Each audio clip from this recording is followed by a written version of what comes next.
आज की वीडियो में हम बात करेंगे कंस्ट्रक्टर ओवरलोडिंग एंड डिस्ट्रक्टर। पिछली वीडियो में हमने क्या किया? पिछली वीडियो में हमने कंस्ट्रक्टर एग्जांपल नंबर 1 किया और एग्जांपल नंबर 2 कंस्ट्रक्टर का दूसरा एग्जांपल किया और उसके बाद स्टैटिक कंस्ट्रक्टर का जो कोड था, जो एग्जांपल था, उसको हमने कवर कर लिया। तो आज की वीडियो में हम क्या करेंगे? आज की वीडियो में कंस्ट्रक्टर ओवरलोडिंग करेंगे और डिस्ट्रक्टर करेंगे। तो ये हमारे 2 टॉपिक्स रह गए थे। आज की वीडियो में इसको हम कवर करेंगे। तो कंस्ट्रक्टर ओवरलोडिंग का मतलब क्या है? कंस्ट्रक्टर ओवरलोडिंग का मतलब है एक क्लास के अंदर हम मल्टीपल कंस्ट्रक्टर बना सकते हैं, उसको कहते हैं कंस्ट्रक्टर ओवरलोडिंग। तो चलिए स्टार्ट करते हैं। जो स्टैटिक कंस्ट्रक्टर का हमने एग्जांपल किया उसको कर लेते हैं comment. Example number 4 constructor overloading. Constructor overloading overloading के वर्ड से ही आपको पता चल जाएगा कि ओवरलोडिंग इसको क्यों कहते हैं, क्योंकि एक क्लास में हम मल्टीपल कंस्ट्रक्टर बना सकते हैं, तो इसको कहते हैं कंस्ट्रक्टर ओवरलोडिंग। तो इसके एग्जांपल के लिए सबसे पहले हम क्या करेंगे, एक क्लास बनाएंगे रेक्टेंगल के नाम से, पब्लिक क्लास रेक्टेंगल, और उसके बाद करली ब्रैकेट ओपन एंड क्लोज कर देंगे। उसमें हम 2 फील्ड्स लेंगे, डबल लेंथ और डबल ब्रेड्थ। लेंथ हम क्यों लेंगे डबल? क्योंकि लेंथ 1 पॉइंट में जो वैल्यू आती है उसके लिए हम जो डेटा टाइप लेते हैं वो डबल लेते हैं, DOUBLE डबल। और डेटा टाइप्स की वीडियो जो है वो मैंने बना ली, उसका लिंक मैं आपको डिस्क्रिप्शन में दे दूँगा। और उसके बाद इसको नेम देते हैं LENGTH length semicolon, DOUBLE double breadth और उसके बाद लास्ट में सेमीकोलन। उसके बाद हम कंस्ट्रक्टर किस तरह बनाएंगे? कंस्ट्रक्टर के लिए हम करेंगे एक्सेस मॉडिफायर पब्लिक। इस एक्सेस मॉडिफायर की वीडियो भी मैं आपको डिस्क्रिप्शन में दे दूंगा। और constructor overloading, constructor destructor, constructor के बारे में अगर आप पढ़ना चाहते हैं तो हमारे वेबसाइट पे उसका आर्टिकल मौजूद है, उसका लिंक भी आपको मैं डिस्क्रिप्शन में दे दूँगा। जितनी वीडियोज़ हम बनाएंगे साथ ही साथ उसका आर्टिकल, उसके ब्लॉग्स जो हैं उसके बारे में अगर आप पढ़ना चाहते हैं तो वो हमारे वेबसाइट पे ऐड होते जाएंगे, और इसका लिंक मैं आपको साथ साथ वीडियो के साथ साथ डिस्क्रिप्शन में देता जाऊंगा। तो इसके बाद हम कंस्ट्रक्टर किस तरह बनाएंगे? पब्लिक, इसका नाम सेम होगा क्लास के नाम के साथ, रेक्टेंगल और small bracket open and close and करली ब्रैकेट ओपन एंड क्लोज। यहाँ हम लेंथ और ब्रेड्थ की वैल्यू दे देंगे, LENGTH। लेंथ की वैल्यू इक्वल्स टू क्या करेंगे, 13.5 कर लेते हैं। और इसके बाद ब्रेड्थ की वैल्यू भी हम यहाँ कर लेते हैं, इसकी वैल्यू हम कर लेते हैं 20.5 कर लेते हैं, ताकि डबल में इसकी वैल्यू आ जाए। और उसके बाद हम क्या करेंगे, उसके बाद हमने पैरामीटर्स बनाने हैं। पैरामीटर्स के लिए हम क्या करेंगे, पब्लिक रेक्टेंगल जो हमारे कंस्ट्रक्टर और क्लास का नाम है, small bracket open and close, small bracket में हम इसकी पैरामीटर्स असाइन करेंगे। तो इसको हम नेम देंगे डबल, LEN, इसको शॉर्ट फॉर्म देते हैं लेंथ का। और उसके बाद DOUBLE डबल, और इसको विड्थ देते हैं विड्थ, और लास्ट में हम कर लेते हैं करली ब्रैकेट ओपन एंड क्लोज। तो हम इन जो लेंथ की वैल्यू मैंने असाइन की है और इस लेंथ की वैल्यू जो मैंने असाइन की, इन दोनों को आपस में हम इक्वल कर लेंगे। तो इसके लिए हम क्या करेंगे, एक एरर जनरेट कर रहा है, उसको हम कर लेते हैं ब्रैकेट क्लोज। तो ये जो एरर है वो रिमूव हो जाएगा। उसके बाद हम क्या करेंगे, length equals to LEN length, और यहाँ हम कर लेते हैं इक्वल्स टू एंड लास्ट में सेमीकोलन। और स्पेलिंग का आपने ख़ास ख्याल रखना है, क्योंकि अगर स्पेलिंग में मिस्टेक होगी तो वो एरर जनरेट करेगा। BREADTH breadth equals to WIDTH width. तो ये भी दोनों इक्वल हो चुके हैं। अब हमने इसके बाद क्या करना है, इसके बाद हमने एक और बनाना है कंस्ट्रक्टर। उसके लिए हम क्या करेंगे, पब्लिक और DOUBLE डबल, और इसको हम नेम देते हैं area small bracket open and close and last में करली ब्रैकेट ओपन एंड क्लोज। इसको हम रिटर्न टाइप वैल्यू भी देंगे, रिटर्न रिटर्न हमने इसको दे दिया है, और length length multiply by breadth, last में सेमी कॉलम। तो ये हमने इसको रिटर्न टाइप वैल्यू भी दे दी। और इसके बाद हम क्या करेंगे, इसके बाद हम जो मेन प्रोग्रामिंग एरिया है, एंट्री एरिया, उसके अंदर हम जाएंगे static void main string arguments के अंदर। तो इसके लिए हम क्या करेंगे, static void main, M capital आएगा, और इसके बाद small bracket open and close, string के बाद large bracket open and close, args arguments, small bracket close, उसके बाद करली ब्रैकेट ओपन एंड क्लोज। उसके अंदर हम करेंगे एक ऑब्जेक्ट क्रिएट करेंगे रेक्टेंगल वाले कंस्ट्रक्टर का, रेक्टेंगल, और इसके बाद REC रेक्टेंगल OBJ, ये हमने क्रिएट कर लिया। और इसके बाद इक्वल्स टू न्यू रेक्टेंगल और small bracket open and close, last में हम कर लेंगे सेमी कॉलम। उसके बाद हम एक लाइन प्रिंट करेंगे। लाइन क्या होगी, कंसोल डॉट राइट लाइन के through area of rectangle is. तो हम क्या करेंगे, console dot write line small bracket open and close, उसमें डबल कोटेशन आएगी, डबल कोटेशन में हम क्या करेंगे, एरिया ऑफ रेक्टेंगल इज़, और यहाँ हम कर लेते हैं रेक्टेंगल इज़ और कॉलम, स्पेस के बाद डबल कोटेशन के बाद हमने निकल के, क्योंकि यह कोड ये क्लोज हो चुका है, उसके बाद प्लस का साइन हम लगाएंगे, और जो हमने ऑब्जेक्ट क्रिएट किया उसको हम यहाँ कॉल करवाएंगे, रेक्टेंगल OBJ REC OBJ, ये जो हमने क्रिएट किया उसको भी गाइड लाइन में शो कर रहा है। फुल स्टॉप के बाद हमने जो दूसरा ये बनाया है मेथड को हम यहाँ कॉल करवाएंगे। तो हम उसके लिए हम क्या करेंगे, area small bracket open and close, last में हम इसको कर लेते हैं सेमी कॉलम। यहाँ हम एक दूसरा ऑब्जेक्ट क्रिएट करेंगे, वो कैसे करेंगे, रेक्टेंगल और REC रेक्टेंगल OBJ2, इसको हम नेम देते हैं object two, equals to new small REC rectangle और rectangle small bracket open and close. यहाँ हमने वैल्यू असाइन करनी है, जो हमने यहाँ पैरामीटर्स में असाइन की है लेंथ और विड्थ, उसकी वैल्यू हम यहाँ देंगे। तो उसकी वैल्यू हम किस तरह देंगे, डबल है तो डबल के लिए कोई भी हम डबल कोटेशन या सिंगल कोटेशन कुछ भी नहीं लगाते। तो इसके लिए सिंपल हमने वैल्यू देनी है 2.5, और विड्थ की वैल्यू हम क्या देंगे, 6 देते हैं। वहाँ हमने उसकी डेटा टाइप डबल लगाई है, तो उसके लिए हम क्या करेंगे, 6.9 कर लेते हैं। तो इसके लिए हमने ये कर लिया, और इसके बाद लास्ट में हम कर लेते हैं सेमी कॉलम, या एक दूसरी लाइन हम प्रिंट करेंगे, console dot write line double quotation में हम यहाँ कौन सी लाइन प्रिंट करेंगे, यहाँ कर लेते हैं एरिया ऑफ रेक्टेंगल इज़, उसके बाद डबल कोटेशन आ गई, डबल कोट के बाद हमने बाहर निकल के प्लस का साइन लगाना है, और जो हमने सेकंड वाला ऑब्जेक्ट क्रिएट किया उसको हम यहाँ कॉल करवाएंगे OBJ2, और फुल स्टॉप, या भी हम कर लेते हैं area small bracket open and close and last में सेमी कॉलम। और उसके बाद लास्ट में हमने क्या करें, कंसोल डॉट अपने आंसर को रोकने के लिए हम करेंगे कंसोल डॉट रीड की।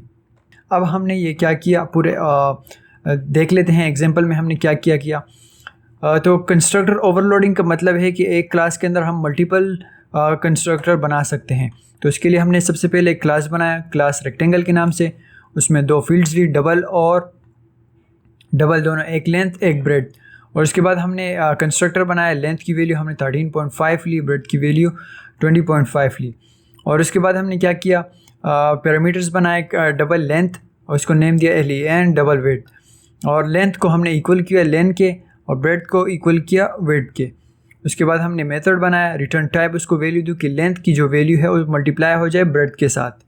और मेन एरिया में हमने क्या किया, रेक्टेंगल OBJ ऑब्जेक्ट क्रिएट किया, न्यू रेक्टेंगल, उसको कॉल करवाए console dot write line area of rectangle is rectangle OBJ full stop dot area को हमने यहाँ कॉल करवाया। सेम हमने दूसरा एक ऑब्जेक्ट क्रिएट किया और ये मेथड हमने यहाँ असाइन किया, लेकिन उसकी वैल्यू हमने यहाँ उसको दे दी। ये देखें इस पैरामीटर्स के थ्रू 2.5 इसकी लेंथ की वैल्यू है और विड्थ की वैल्यू 6.9 है। लास्ट में हमने कंसोल डॉट रीड की कि तो इस आंसर को रोका और स्टॉप किया और उसके बाद हम इसको स्टार्ट कर लेते हैं। ये आपको देखें, ये आंसर आपको area of rectangle is 276.75, area of rectangle is 17.25। पहले वाले का आंसर हम अपने लिए करेक्ट कर लेते हैं, तो वो किस तरह हम करेंगे? Area of rectangle is 276.75। तो इसको हम देख लेते हैं। रेक्टेंगल ऑफ ओबीजे लेंथ की वैल्यू क्या थी? 13.5 और ब्रेड्थ की वैल्यू हम देख लेते हैं। ब्रेड्थ की वैल्यू क्या है? 20.5। अब हम स्टार्ट करेंगे कैलकुलेटर एंड उसमें देख लेते हैं। इसमें हम क्या करेंगे? 13.5 और मल्टीप्लाई बाय 20.5, इसको कर लेते हैं 20.5। अब हम इसको इक्वल कर 276.75। आपको शो हो रहा है 276.75 और जब हमने इसको मल्टीप्लाई किया तो आप देखें 276.75, ये आंसर उसका बिल्कुल सही आ रहा है। और सेकंड वन में हमने क्या किया? सेकंड वन में हमने लेंथ की वैल्यू जो दी वो 2.5 दी और विड्थ की वैल्यू 6.9। अब हम इन दोनों को आपस में मल्टीप्लाई, क्योंकि यह हमने इसको इक्वल्स भी करवाया कि लेंथ और लेंथ दोनों इक्वल है, ब्रेड्थ और विड्थ दोनों इक्वल हैं। 2.5 एंड 6.9, इसका आंसर में क्या आ रहा है? इसके आंसर में आ रहा है 17.25। अब हमने चेक करना है अपने कैलकुलेटर में हम करेंगे 2.6 आई थिंक, इसको हम क्लोज कर लेते हैं। 2.5 एंड 6.9, 2.5 एंड 6.9,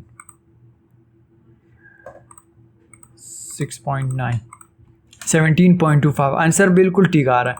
तो इस मेथड कंस्ट्रक्टर ओवरलोडिंग का मतलब ये है कि हम एक क्लास के अंदर मल्टीपल कंस्ट्रक्टर बना सकते हैं। तो ये हमारा एग्जांपल जो है वो कवर हो चुका है। अब हम नेक्स्ट डिस्ट्रक्टर की तरफ जाएंगे, नेक्स्ट एग्जांपल की तरफ। तो इसमें हम क्या करेंगे? सबसे पहले इस कोड को हम कर लेते हैं कमेंट Ctrl+KC और नेक्स्ट एग्जांपल में हम करेंगे यहाँ एग्जांपल नंबर 5 और डिस्ट्रक्टर में हम इसको कुछ पढ़ लेते हैं, इसकी डेफिनेशन भी पढ़ लेते हैं और उसके बाद हम इसको स्टार्ट करेंगे। तो डिस्ट्रक्टर में हमने क्या किया? Destructor is a special method that is called when an object is garbage collected. It is used to clean up any resources that the object is allocated, such as unmanaged memory or file handle. Destructor have the same name as the class. Destructor have the same name as the class that they belong to, but with a tilde prefix. ये sign हम उसमें use करेंगे। For example, the destructor of the person class would be named person.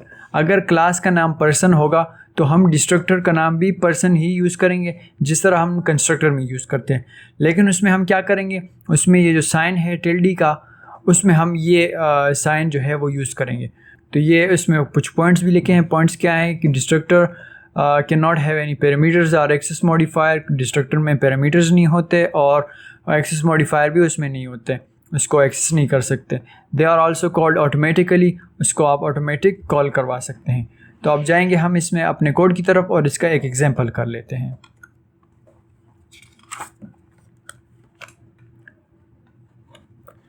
इसके example में हम क्या करेंगे? सबसे पहले इसको हम कर लेते हैं क्लोज और एग्जांपल में हम एक क्लास बनाएंगे। क्लास इसको नाम देंगे हम employ small bracket open and close, small bracket class में नहीं आएगा, करली ब्रैकेट ओपन एंड क्लोज। इसमें हम 4 फील्ड्स लेंगे, प्राइवेट और एम्प आईडी होगी, एम्प नेम, एम्प एज होगा और सैलरी होगी। तो इसके लिए हम कुछ वो यूज़ करेंगे प्राइवेट इंट उसकी data type emp ID, last में सेमीकोलन। अब इन सब को हम कर लेते हैं same private string emp name, last में सेमीकोलन। उसके बाद प्राइवेट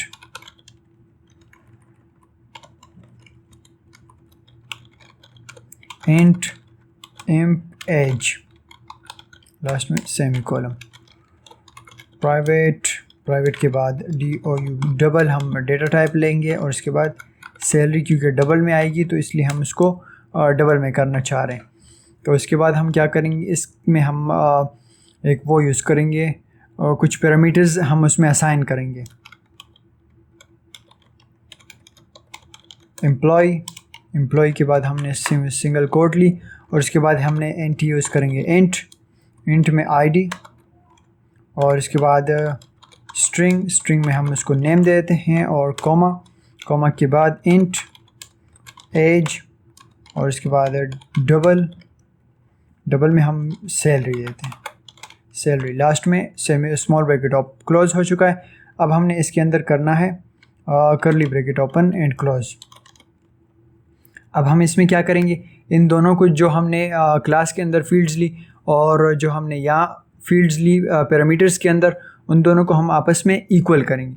इक्वल करने के लिए क्या करेंगे, हम imp id इक्वल्स टू, ये imp id और id को हमने इक्वल कर लिया। सेम हम इस तरह करेंगे, imp name equals to name, और उसके बाद imp age equals to age, और उसके बाद imp नहीं है सैलरी, और उसके बाद इक्वल्स टू सैलरी। ये आ चुका है, लास्ट में सेमीकोलन। अब यहाँ एक और ये एरर इसलिए आ रहा है क्योंकि सैलरी और सैलरी दोनों इक्वल हैं। ये देखें, ये सैलरी और ये सैलरी दोनों इक्वल हैं। अब हम क्या, पिछली वीडियोस में हमने एक कवर किया था दिस क्लास के नाम से, दिस कीवर्ड के नाम से, तो वो दिस कीवर्ड हम यहाँ यूज़ करेंगे। वो इसलिए यूज़ करेंगे क्योंकि ये imp id यहाँ हम यूज़ कर रहे हैं, imp नेम हम यहाँ का यूज़ कर रहे हैं, imp एज, लेकिन सैलरी और सैलरी दोनों सेम है, तो इसके लिए हम दिस कीवर्ड यूज़ करेंगे। अगर दिस कीवर्ड को आप यूज़ नहीं कर सकते तो इसका लिंक, इस वीडियो का लिंक आपको मैं डिस्क्रिप्शन में दे दूँगा, आप वहाँ से सीखें उसको, और फिर आपके लिए आसानी होगी कि यहाँ उसको आप यूज़ कर सकेंगे। तो हम क्या करेंगे, दिस कीवर्ड हमने यूज़ किया और फुल स्टॉप लगा के। तो अब देखें, अगर मैं दिस कीवर्ड को हटा दूं तो ये देखें, दिस पे मैं क्लिक करता हूं तो देख सैलरी एंड सैलरी, इसको कॉल नहीं करवा रहे। तो इसके लिए हम क्या करेंगे, दिस का कीवर्ड लगाया एंड फुल स्टॉप। अब हम इस सैलरी पे क्लिक करेंगे तो इसको जो है वो एक्सेस कर रहा है, और ये सैलरी जो है उसको एक्सेस कर रहा है। तो इसके बाद हमने कर्ली ब्रैकेट क्लोज करके हम डिस्ट्रक्टर यूज़ करेंगे। डिस्ट्रक्टर के लिए हम टिल्डी का साइन यूज़ करेंगे, और जो हमारे क्लास का नाम होगा एम्प्लॉय, वो हम यूज़ करेंगे employ, small bracket open and close, curly bracket open and close कर देंगे। उसके बाद एक लाइन प्रिंट करेंगे, console dot write line, small bracket open and close, double quotation में हम क्या चीज़ यूज़ करेंगे, डिस्ट्रक्टर ऑफ एम्प्लॉय कॉल्ड। ये लाइन हमने प्रिंट की और उसके बाद कर्ली ब्रैकेट हमने क्लोज कर लिया, और इसके बाद मेन हम कोड की तरफ जाएंगे, स्टैटिक वॉइड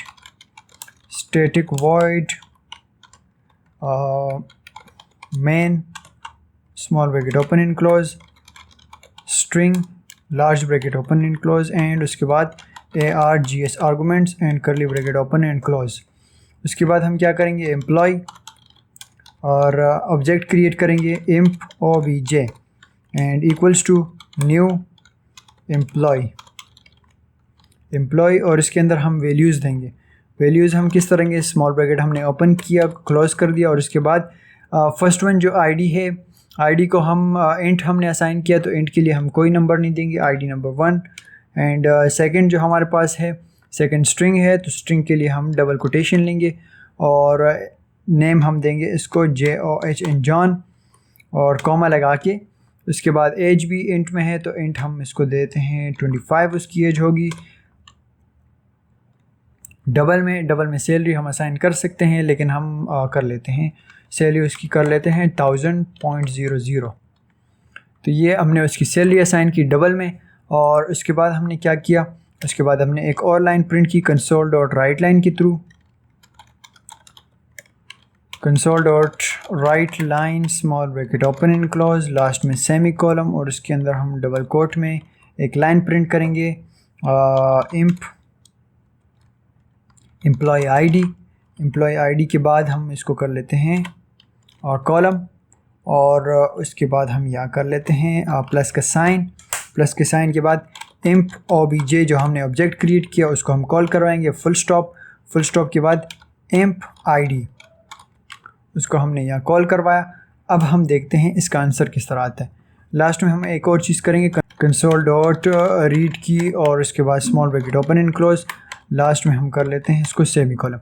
अब हम इस कोड को देख लेते हैं हमने किस तरह किया। सबसे पहले हमने एक क्लास बनाया एम्प्लॉय के नाम से, उसमें 4 फील्ड्स ली, imp id, imp name, imp age और सैलरी। उसके बाद पैरामीटर्स में हमने उसको असाइन किया id, name, age और सैलरी। और imp id को id के साथ इक्वल किया, imp name को name के साथ, imp age को age के साथ और सैलरी को सैलरी के साथ। यहाँ हमने एक यूज़ किया दिस का कीवर्ड, क्योंकि यहाँ हमने एस को एक्सेस करवाना था क्लास के अंदर जो है। और उसके बाद लास्ट में हमने एक यूज़ किया डिस्ट्रक्टर के लिए हमने टिल्डी का सिंबल यूज़ किया, क्योंकि एम्प्लॉय और क्लास और कंस्ट्रक्टर का नाम सेम होगा। तो इस तरह क्लास और डिस्ट्रक्टर का नाम भी सेम होगा, लेकिन फ़र्क ये होगा कि उसमें हम टिल्डी का सिंबल यूज़ करेंगे। Console dot write line destructor of employ called, अगर ये कॉल्ड हो जाए तो फिर ये लाइन हमारे प्रिंट होगा। और इसके बाद हम क्या करेंगे, static void main method, object हमने क्रिएट किया एम्प्लॉय के अंदर, हमने उसकी वैल्यूज़ दी, id नंबर 1, नेम जॉन और एज 25 एंड सैलरी 1000। डबल में था इसलिए हमने पॉइंट यूज़ किया, .00 console dot write line imp id, imp obj और imp id को हमने यहाँ कॉल करवाया। अब हम इसको स्टार्ट कर लेते हैं। तो जैसे हम इसको स्टार्ट करेंगे तो आपको देखें imp id equals to 1 print हो रहा है। लेकिन अगर इसको हम कॉपी करें, हमें और भी चीज़ें प्रिंट करनी है और तब देखते हैं imp id की जगह पे हम यहाँ कर लेते हैं नेम, और यहाँ भी हम id की जगह पे क्योंकि हमने नेम प्रिंट करना है, और यहाँ हमने एज प्रिंट करनी है, और यहाँ imp सैलरी, और यहाँ भी सेम हम इस तरह चेंजेस यहाँ कर सकते हैं। सैलरी आपको शो होगा नीचे गाइड बॉक्स में, imp एज और imp नेम। अब हमारे पास ये चारों फील्ड जो है वो प्रिंट होके आ जाएगी। देखें imp id 1, imp name John, imp age 25, imp salary is 1000। तो ये हमारे पास कंप्लीट जो कंस्ट्रक्टर और डिस्ट्रक्टर के एग्जांपल्स थे, 5 एग्जांपल हमने किए।